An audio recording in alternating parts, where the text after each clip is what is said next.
Friends, kiddie story time channel కి స్వాగతం. Moral stories అలాగే ఫన్నీ స్టోరీస్ కోసం ఇప్పుడే మా ఛానల్ ని సబ్స్క్రైబ్ చేసుకోండి. ఇక స్టోరీలోకి వెళ్ళిపోదామా? అనగనగా ఒక అందమైన అరణ్యంలో చురుకైన పక్షి చిలుక జీవిస్తుంది. ఆ చిలుక పేరు ప్రియా. చిలుక చిన్నదే, కాని ప్రతిరోజు ఉదయం చిలుకకి పాడటమంటే చాలా ఇష్టం. తన మధురమైన సంగీతంతో సాటి జీవుల్లో ఉత్సాహం నింపేది. ఒక చల్లటి శీతాకాలపు ఉదయం చిలుక ఒక వృక్షం కొమ్మ మీద ఉంది. అదే వృక్షం కింద వణుకుతున్న ఒక ఉడతని చూసింది. ఆ ఉడత పేరు ఉషా. ఆ ఉడత ఆహారం లేక చలిలో వణుకుతూ ఉంది. అది అర్థం చేసుకుని బాధపడింది చిలుక. ఉడతకు సహాయం చెయ్యాలని చిలుక నిర్ణయం తీసుకుంది. చిలుక ఉడత దగ్గరికి వెళ్ళింది. ఉషా, ఏమైంది మిత్రమా? చాలా నీరసంగా ఉన్నావ్. నీ ఒళ్ళు చాలా వేడిగా ఉంది. హో ప్రియా, నేను చాలా నీరసంగా జ్వరంతో ఉన్నాను. నేను వారం రోజుల నుండి ఆహారం కోసం వెతుకుతున్నాను, కాని నాకు తినటానికి ఏమీ దొరకలేదు. ఈ చలిని తట్టుకోలేకపోతున్నాను. ఏం చెయ్యాలో అర్థం కావటం లేదు. ఈ శీతాకాలం చలిలో ఉండటం చాలా కష్టం ఉషా. అది ఇంత నీరసంగా నువ్వు ఇక్కడ ఒంటరిగా ఉండటం మంచిది కాదు. నువ్వు బాధపడొద్దు ఉషా, నేను నీకు సహాయం చేస్తాను. కాని నేను నీకు ఎప్పుడూ సహాయం చేసిందే లేదు కదా ప్రియా. ఇప్పుడు నువ్వు నాకు ఎందుకు సహాయం చేస్తావు? నువ్వు నా కోసం ఏం చేశావు అనేది ముఖ్యం కాదు ఉషా.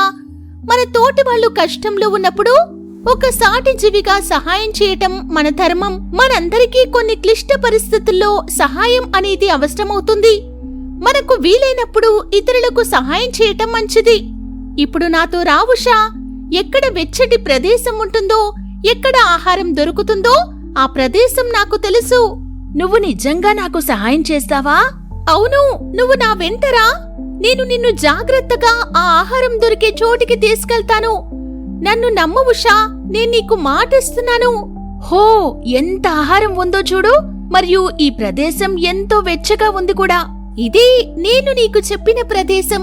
ఒక రైతు అప్పుడప్పుడు ఇక్కడికి వచ్చి మాకు ఆహారం వేసి వెళ్తాడు. ఈ అడవిలోని జంతువులకి ఇది ఒక వరం. ఈ ఆహారం తిని విశ్రాంతి తీసుకో ఉషా. ఇది నాకు చాలా రోజుల తర్వాత దొరికిన ఆహారం ప్రియా.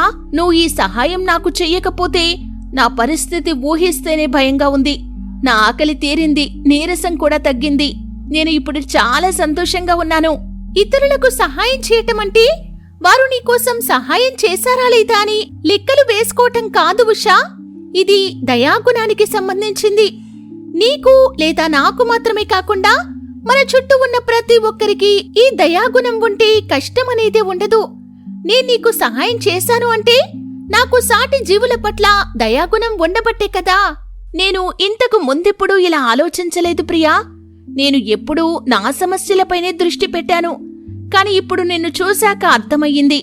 సాటి జీవికి సహాయం చేయటంలో మనం పొందే ఆనందం మనకెంతో తృప్తినిస్తుంది. దయాగుణం ఉంటే ఈ ప్రపంచం ఎంతో అందంగా కనిపిస్తుంది. నువ్వు కూడా ఇతర జీవులకి ఇలా సహాయం చేస్తే చాలు.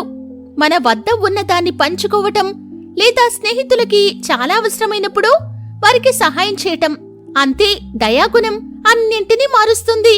నేను ఇప్పటి నుండి సాటి జీవుల పట్ల దయతో జీవిస్తాను ప్రియా. నీలో ఈ మార్పు నాకు బాగా నచ్చింది ఉషా. ఇప్పుడే మొదలు పెడదాం. ఈ అడవిలో చాలా జంతువులు ఉన్నాయి. వాటికి దయాగుణం పట్ల అవగాహన అవసరం. మనకి తెలిసిన విషయాలు వాటితో పంచుకుందాం. అందరం కలిసి సంతోషంగా జీవిద్దాం. ఈ దయాగుణం నాకు చాలా మంచి అనుభూతిని ఇచ్చింది. నిన్ను కలిసినందుకు నాకు చాలా సంతోషంగా ఉంది ప్రియా.